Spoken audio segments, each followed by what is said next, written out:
ये कुरान करीम जो पूरी इंसानियत के लिए नाजिल किया गया है, जो सिर्फ एक किताब नहीं बल्कि एक पूरी दुनिया के लिए एक फाइनल, एक लास्ट, एक आखिरी यूनिवर्सल कॉन्स्टिट्यूशन है पूरी ह्यूमैनिटी के लिए। कुरान करीम को आप Indian, Spanish, Italian, German, British, Irish या फिर आप किसी खास कैटेगरी के साथ, किसी दुनिया के किसी खास खित्ते के साथ आप इसको महदूद नहीं रख सकते।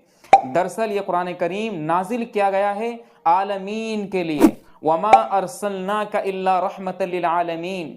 जिस शख्सियत पर यह किताब नाजिल की गई वो भी आलमीन के लिए भेजे गए। क्या है इस कुरान करीम के अंदर, क्या बारीकियां हैं, क्या पॉइंट्स है, रब अपने बंदे से क्या कहना चाहता है, इन सब बातों को जानने के लिए ज़रूरी है कि हम सीखें अरबी ज़बान, वो भी घर बैठे हुए बहुत मामूली सा पैसा खर्च कर। जुड़िए हमारे साथ, हम शुरू करने जा रहे हैं 14 अक्टूबर से एक खूबसूरत कोर्स जो हम बहुत पहले से करते आ रहे थे। इस कोर्स में आपको 1-to-1 मेंटरशिप के साथ डेली बेसिस पर कंडक्ट की जाने वाली क्लासेस के नोट्स पीडीएफ की शक्ल में मिलेंगे। वहीं आपको रिवीजन पर्पस के लिए रिकॉर्डेड लेक्चर्स मिलेंगे। वहीं डेली बेसिस पर आपकी स्किल के डेवलपमेंट के लिए आपको होमवर्क मिलेगा जो साथ ही साथ चेक करके फौरन आपको व्हाट्सएप के जरिए वापस किया जाएगा।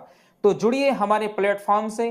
अगर आप और ज्यादा जानना चाहते हैं तो दिए हुए नंबर पर कांटेक्ट कर सकते हैं। यूट्यूब चैनल है जुनैद एई क्लास, आप देख सकते हैं इस चैनल पर विजिट करके कि हम किस तरह से क्लासेस कंडक्ट करते हैं, हमारी क्या स्ट्रैटेजी रहती है स्टूडेंट्स के साथ, और हम किस तरह से स्टूडेंट्स को क्वालिटी लेसन, क्वालिटी लेक्चर के साथ साथ किस तरीके से हम फैसिलिटेट करते हैं। वेलकम है आपका, जुड़िए। अस्सलाम वालेकुम व रहमतुल्लाहि व बरकातहू।